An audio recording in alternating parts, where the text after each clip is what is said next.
బకాయిలు చెల్లించకుంటే ఎల్లుండి నుంచి ఆరోగ్యశ్రీ సేవలు బంద్ చేస్తున్నట్లు నెట్వర్క్ హాస్పిటల్స్ ప్రకటించాయి. 12 నెలలకు సంబంధించి 1400 కోట్ల బకాయిలు చెల్లించాలని నెట్వర్క్ హాస్పిటల్స్ డిమాండ్ చేశాయి. రాష్ట్ర వ్యాప్తంగా 330 ప్రైవేట్ హాస్పిటల్స్ లో ఆరోగ్యశ్రీ సేవల నిలిపివేతకు నిర్ణయం తీసుకున్నట్లు ప్రకటించాయి. 22 నెలలుగా ఈహెచ్ఎస్, జేహెచ్ఎస్ బకాయిలు ఇవ్వలేదని నెట్వర్క్ హాస్పిటల్స్ ఆరోపించాయి.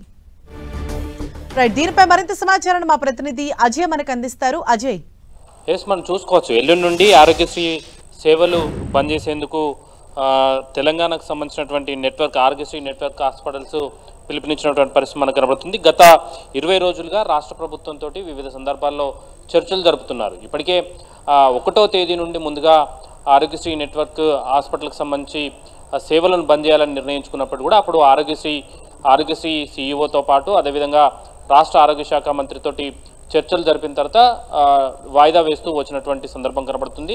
అయితే ప్రభుత్వం నుండి సరైన స్పందన రాకపోవడం, దాదాపు 1400 కోట్ల వరకు బకాయిలు పెండింగ్లో ఉండడం ఆరోగ్యశ్రీకి సంబంధించి, అదేవిధంగా 22 నెలల నుండి ఈహెచ్ఎస్, జేహెచ్ఎస్కి సంబంధించినటువంటి సేవలకు సంబంధించినటువంటి డబ్బులు కూడా ప్రభుత్వం నుండి రాకపోవడంతో ఇక హాస్పిటల్స్ నడిపించలేని పరిస్థితిలో మేము ఉన్నాం. వీలైనంత తొందరగా ఆరోగ్యశ్రీ సంబంధించినటువంటి బకాయిలను విడుదల చేస్తే తప్ప హాస్పిటల్ నడపలేని పరిస్థితిలో ఉన్నామంటూ ఆరోగ్యశ్రీ సేవలు బంద్ చేసేందుకు తెలంగాణ వ్యాప్తంగా ఉన్నటువంటి దాదాపు 330 వరకు ఉన్నటువంటి ఆరోగ్యశ్రీ నెట్వర్క్ హాస్పిటల్స్ అన్ని కూడా ఆరోగ్యశ్రీ సేవలను బంద్ చేసేందుకు కూడా నిర్ణయించినటువంటి పరిస్థితి మనకు కనబడుతుంది. అయితే ప్రభుత్వం నుండి ఎలాంటి స్పందన వస్తుందన్న చూడాల్సిన అవసరం అయితే ఉంది. ఎందుకంటే ఇప్పటికే ఒకసారి ఆరోగ్యశ్రీ నెట్వర్క్ హాస్పిటల్స్ అన్ని కూడా మేము ఆరోగ్యశ్రీ సేవలు బంద్ చేస్తామన్న తర్వాత ప్రభుత్వం ముందుకొచ్చి చర్చలు జరిపి వీలైనంత తొందరగా బకాయిలను విడుదల చేస్తామని చెప్పినప్పుడు కూడా అది కార్యరూపం దాల్చలేదు. అది కార్యరూపం దాల్చకపోవడంతో గత 20 రోజుల నుండి ఇటు ఆరోగ్యశ్రీ సీఈఓతో పాటు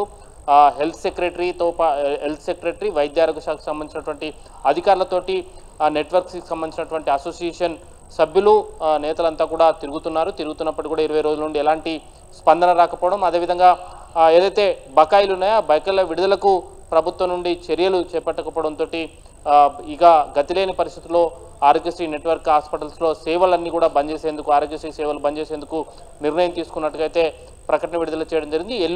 ఎల్లుండి నుండి ఈ ఆరోగ్యశ్రీ నెట్వర్క్ హాస్పిటల్లో ఆరోగ్యశ్రీ సేవలను బంద్ చేయాలని ఒక నిర్ణయం అయితే తీసుకోవడం జరిగింది. మరి ఈ 2 రోజుల్లో ప్రభుత్వం ఏమైనా ముందుకొచ్చి చర్యలు చేపట్టి వాళ్ళ బకాయిలను ఏమన్నా విడుదల చేస్తానని చూడాల్సిన అవసరం అయితే ఉంది. ఇప్పటికే ఫీజు రీంబర్స్మెంట్ విడుదల చేయట్లేదంటూ ప్రైవేటు కాలేజీలు బంద్కు పిలుపునివ్వగా ఇప్పుడు ఆరోగ్యశ్రీ హాస్పిటల్స్ కూడా సేవల బంద్కు పిలుపునిచ్చినటువంటి పరిస్థితి కనబడుతుంది. మరి ప్రభుత్వం ఎలాంటి చర్యలు తీసుకుంటారనేది చూడాల్సిన అవసరం అయితే ఉంది.